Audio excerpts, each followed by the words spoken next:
When I reached my car this morning in the apartment complex parking lot, I noticed a white 3x5-inch note card taped to my steering wheel. I was confused how it got there since I was OCD about locking my car at all times.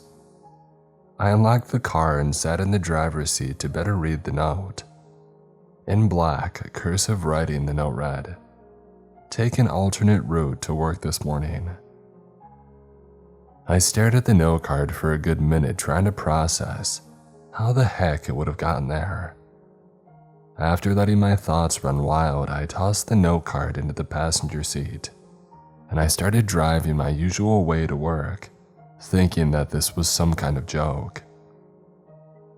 As I waited at the red light to turn onto the highway, I picked back up the note card and stared at the message again.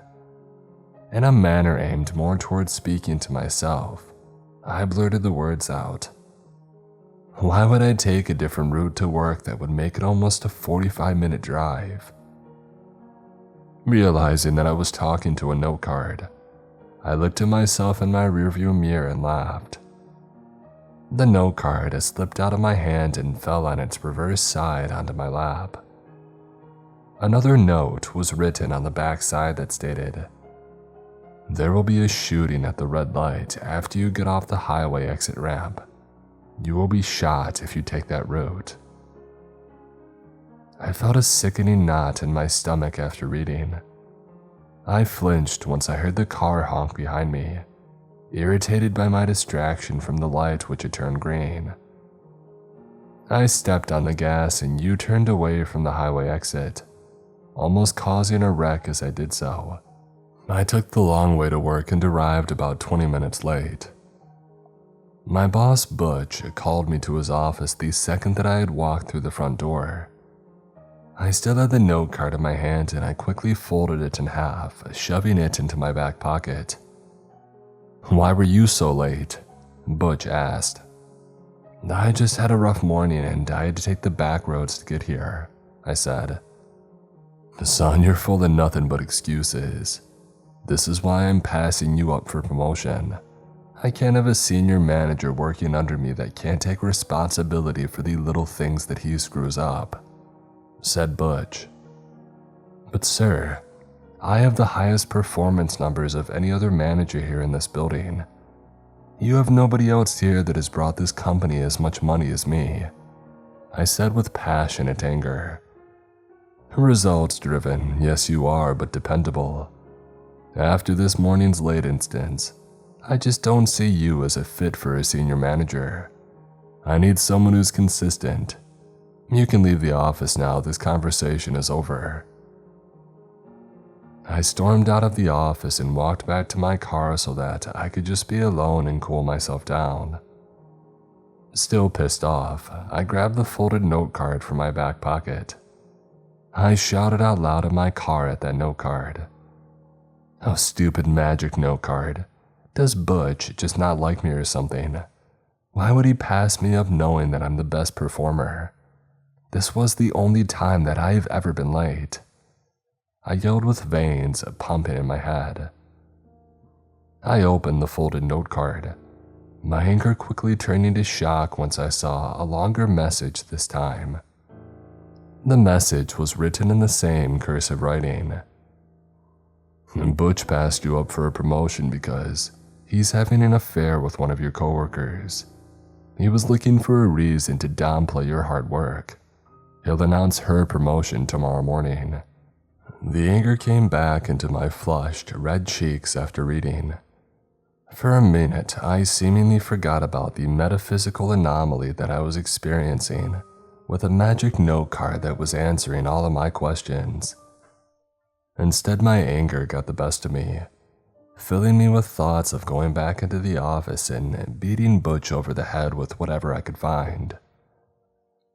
Remembering that the note card answered my question this morning with a continued note on its reverse side, I yelled out loud how Butch could just get away with that, and if I had any shot at promotion within the company. I flipped the note card over and saw the answer to my question. The note read, "He will end himself in 2 weeks. Before that, He will take the life of your coworker that he's sleeping with. She gave him a disease.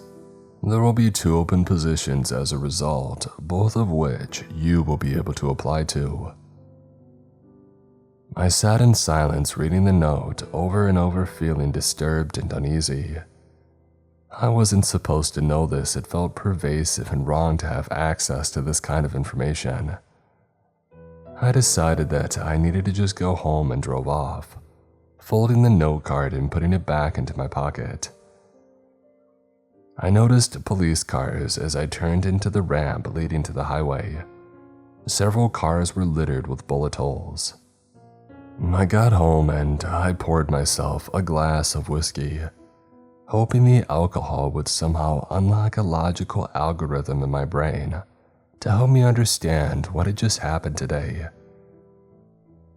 I brought the bottle of whiskey to my office room, where I logged into my computer and started Googling anything related to a note card suddenly appearing out of nowhere. I found nothing but links to fictional books.